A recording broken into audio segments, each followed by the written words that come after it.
Okay, we're going to do our Weird Lupos Videt.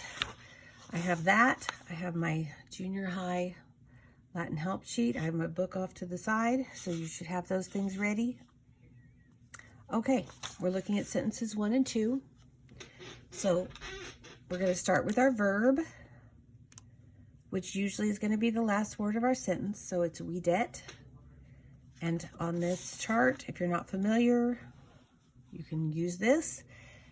When you just have a T as an ending, it's going to be third person singular.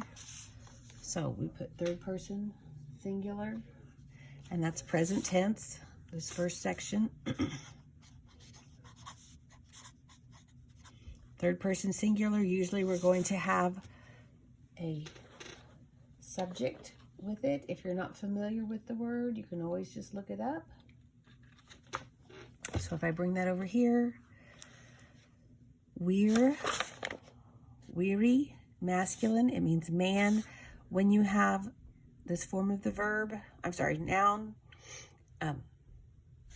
when there's an I on the end, it means it's third declension, and so we just use that first word as our nominative form. So, nominative, singular,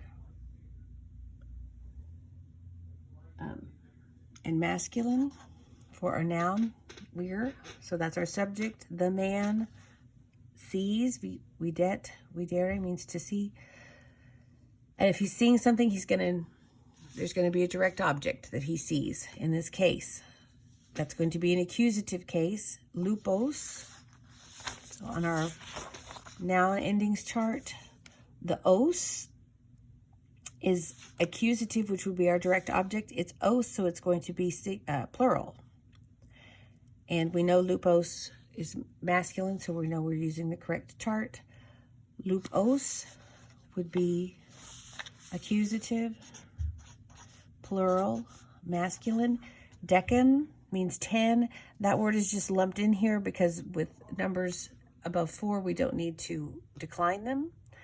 So if there's 10 wolves, which obviously tells us why that's plural, then the number 10 would stay the same. We don't have to decline any of that. So we have all the parsing done. Man, 10, wolves, he sees or sees. So we're going to say the man. Then we'll bring our verb up like we do in English. Sees 10 wolves. Okay, our first sentence is done. Now we have duo ex lupis irati et alieni erant. Okay, so we're starting with our verb. You might just see the NT. Don't just automatically assume that that's just third person singular, like, we have over here NT. This is nakare, which we use in another sentence later. But keep in mind, other forms can have that, and in this case, just be aware that sometimes you have irregular verbs that you kind of need to be ready to spot when they come up.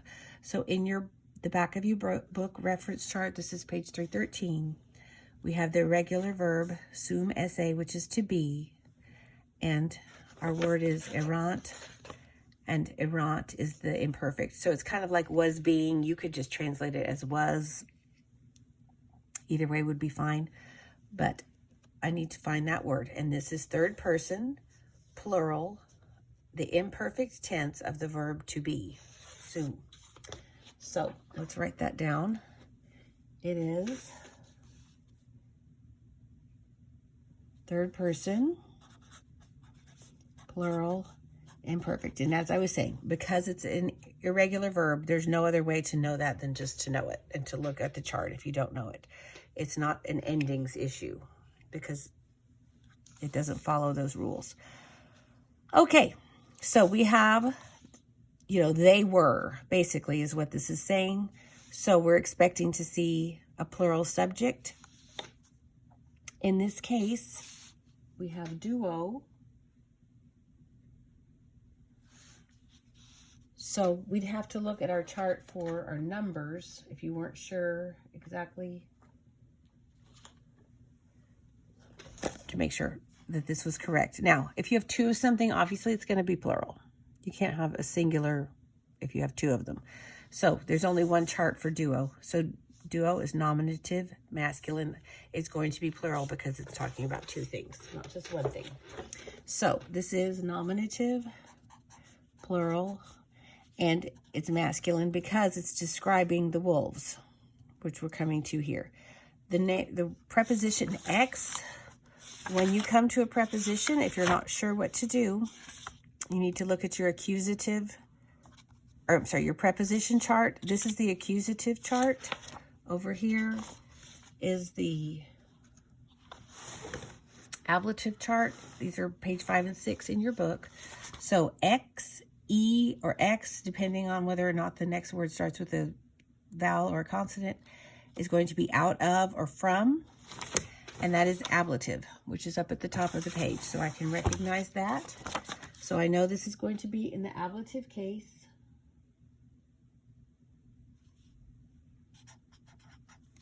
Okay, because it's an ablative case, I need to look for that on my chart here. And it's wolves, so I know I should be using my masculine chart. East is going to be the plural form. So it's wolves. Two out of the wolves. We would just probably say two of the wolves, but the way they do that in Latin is a little different. So this is ablative. It's plural. Wolves are masculine.